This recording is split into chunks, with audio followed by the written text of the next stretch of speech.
hanyuma turi kwitegura bizinesi yitwa Hela Smart izatangira ku itariki 27 z'uku kwezi kwa karindwi, guturuka muri Bestech.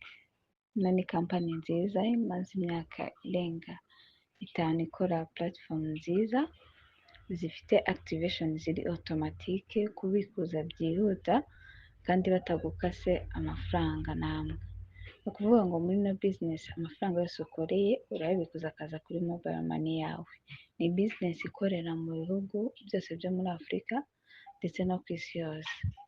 Kugira ngo wiyandikishe muri ino business ku muntu uri mu Rwanda ni amafaranga 5,000 ya activation fee, atangwa rimwe gusa, ugasangaho bonus ndetse ugatangira gukora amafaranga mu buryo butandukanye. Uburyo bwa mbere ni icyuma cyikaraga cya spin and win, aho buri mukiriya nyine aba yemerewe guspininga ugatsindira amafaranga menshi bitewe n'amahirwe yawe. Uburyo bwa kabiri tujyamo betting, aho bagukubira inshuro 100 amafaranga uba washyizeho niba ukunda kubetinga.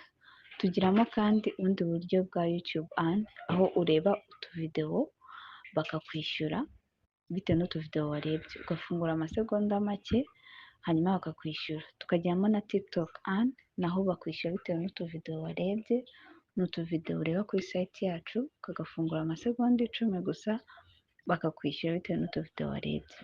Tukagiramo ads earning, ahangaha uklika ku tulink dutandukanye hanyuma ukabihemberwa. Muri no business kandi iyo winjije inshuti yawe urinjiza kugeza kuri level ya 3, urahembwa kugeza kuri level ya 3.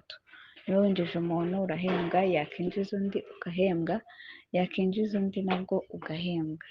So niba wumva uri interested wambwira nkagufasha kwitegura, kuko ikintu cyose witeguye neza ubasha kugikuramo amafaranga menshi ashoboka. So ndumva ari ibyo ngibyo. Murakoze.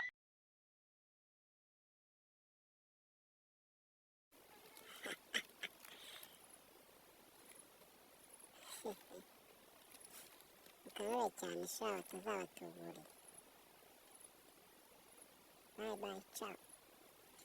Uno mutubuzi ushaka kubinkora maze iminsi nyandikira kuri WhatsApp, ariko ndaje nzamuhinyina nanjye wa mugani wakakaje.